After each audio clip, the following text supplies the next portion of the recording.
आज मेरे पड़ोस में एक लड़की की शादी थी। विदाई के समय उसके माता पिता बहुत रो रहे थे।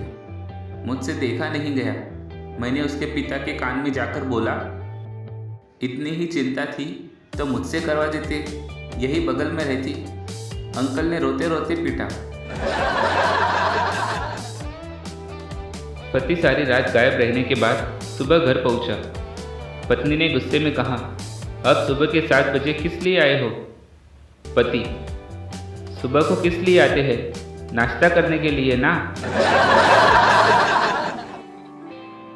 कल डाइटिंग के लिए डिनर में 1 रोटी कम खाई, फिर रात को उठकर 3 रोटी खाई, तब जाकर नींद आई। बीवी ने नई सिम खरीदी और सोचा पति को सरप्राइज दूंगी। वह किचन में गई और पति को फ़ोन किया। बीवी, हेलो डार्लिंग। पति धीरे से बोलते हुए, तुम बाद में फ़ोन करना, अभी चुड़ैल किचन में है। पत्नियों की तबीयत ज़्यादातर इस बात पर बहुत निर्भर करती है कि आने वाला मेहमान मायके से आ रहा है या ससुराल से। सास बहू से, जब मैं प्रेग्नेंट थी तब मैंने जो कुछ भी खाया आज मेरे बेटे को सब बेहद पसंद है। बहू, माँ जी, जो भी हो, लेकिन आपको सिगरेट और दारू से बचना चाहिए था। मैं कल रेस्टोरेंट गया, वहाँ लिखा था प्लेट में हाथ न धोए। फिर बड़ी मुश्किल से मैंने गिलास में हाथ घुसाकर हाथ धोए। वर्क फ्रॉम होम से एक गड़बड़ हो गई। अब घर वालों को भी पता चल गया कि ये ऑफिस में भी कुछ काम नहीं करता।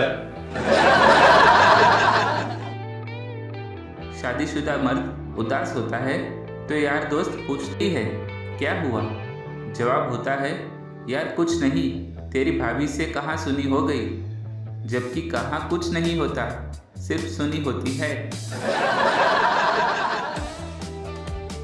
पत्नी, तुम कम से कम मेरा ध्यान तो रखा करो। पति, मैं तुम्हारा ध्यान कम से कम ही रखता हूँ।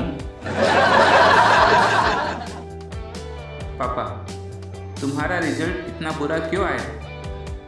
पप्पू, हमेशा अच्छे लोगों के साथ बुरा ही होता है।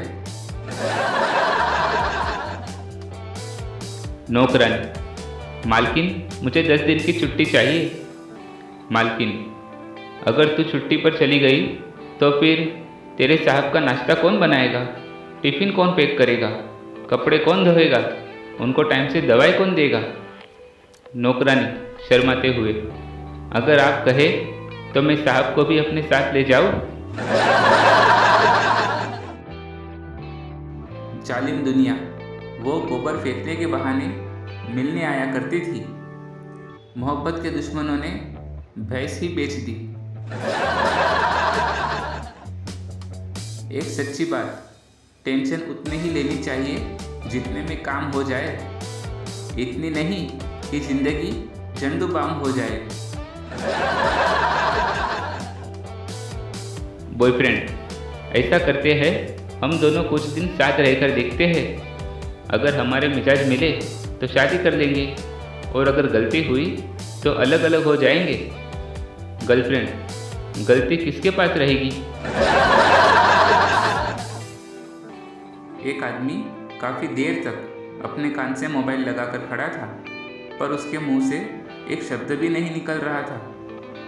काफ़ी देर तक ऐसा होता देख पप्पू से रहा नहीं गया और आखिर वह उस आदमी से बोल ही पड़ा, भाई साहब, आपने कहीं फ़ोन लगाया भी है या यूं ही पिछले आधे घंटे से फ़ोन पकड़े खड़े हैं और एक भी शब्द नहीं बोला है?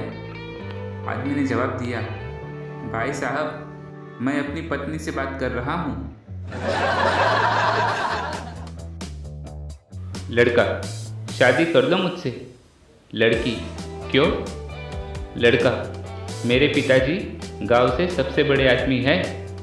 शादी करने के बाद लड़की को पता चला कि लड़के के पिता 102 साल के हैं।